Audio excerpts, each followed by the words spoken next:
সময়ের এক ফোর অসময়ের 10 ফোর।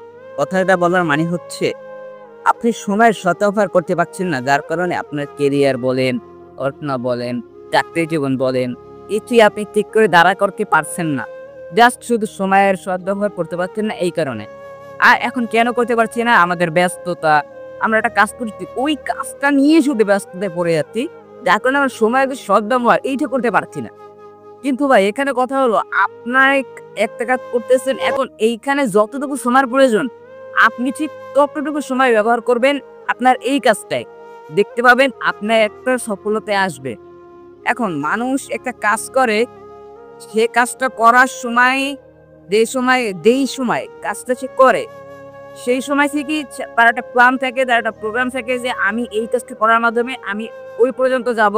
আমার টার্গেট হলো ওই পর্যন্ত, আমি এই কাজটা করার মাধ্যমে আমার টার্গেটে পৌঁছাবো। ঠিক আছে? এখন এই টার্গেটে পৌঁছানোর জন্য সে যা পথে হাঁটতে থাকে, কিন্তু ভাই সময়ের যে একটা বিষয়, আমরা সময়কে মূল্যায়ন দিতে পারি না। যার কারণে এই যে ব্যক্তিটা ভাবলো আমার ওই পর্যন্ত যাইতে হবে, আমার টার্গেটটা ওই পর্যন্ত, সে পারে না। এখন আসেন সময়ের সদ্ব্যবহার আমরা এটা কিভাবে করব? আমরা টাইম মেইনটেইন করব, যে আমরা কিভাবে আমাদের সময়টা কাজে লাগাতে পারি। আপনি দেখবেন যে আপনি যে পথে হাঁটছেন, অন্য কে আছে যে আপনার সেম পথে হাঁটতেছে। দেখবেন আপনি যে পথে হাঁটতেছেন এই পথে কে আছে।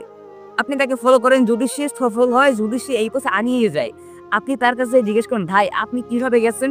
সে দেখবেন তার সবগুলো পয়েন্টের মধ্যে বিশেষ করে একটা পয়েন্ট থাকবে যে সে সময়ের সদ্ব্যবহার করতে। আচ্ছা দেখেন, এই যে তো ঘড়ি আছে, হ্যাঁ? ঘড়িটা কিসের জন্য? টাইম দেখার জন্য। তারপরে এই এখন থেকে আমরা সময় দেখতে পাই, হ্যাঁ? তো সময়ের ব্যবহার সদ্ব্যবহার কি? যে আমরা এই ১২টা বাজে, ১টা বাজে কোন সময় আমরা এইটা দেখবো। ভাই এইটা কি সময়ের সদ্ব্যবহার? এইটা সময়ের সদ্ব্যবহার না। আপনার আপনার হাতে একটা ঘড়ি আছে। আপনি দেখবেন হয়তোবা আপনি অফিস টাইম করতেছেন, আপনার অফিস টাইম ৫টা পর্যন্ত। আপনি ৫টা ৫ যাতে না বাজে আপনার টার্গেট থাকবে আমি ৫টা বাজে কি আমি অফিস কাজ শেষ, আমি চলে যাবো। চলে গিয়ে আপনার আরেকটা টার্গেট আছে, আপনি ওই টার্গেটটা সেভ করবেন। জীবনের টার্গেট নিয়ে চলবেন, আপনার জীবন সফল হবে। জীবনের টার্গেট নিয়ে চললেই আপনার জীবনটা সফল হবে, নাইলে ভাই পুরো বৃথা। আচ্ছা দেখেন, এখন মনে করেন ৪:৫৫ বাজে, ৫টায় অফিস, ৫ মিনিট আছে। আমি এখন থেকে বুঝতে শুরু করলাম, ঠিক আছে ৫টার সময় সব ওকে, ক্লিয়ার, ডান, আমি চলে যাব। এইটা হলো সময়ের সদ্ব্যবহার।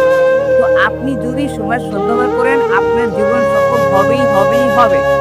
এইটাই হলো মূল কথা, সময়ের সদ্ব্যবহার করুন। একটা প্রবাদ কি মুসলিম বলতে, সময়ের ১০০ অসময়ের ১০০।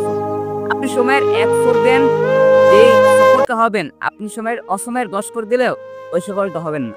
তো আজকে এই পর্যন্তই থাকলো। আসসালামু আলাইকুম ওয়া রাহমাতুল্লাহ। দেখা হবে নেক্সট ভিডিওতে।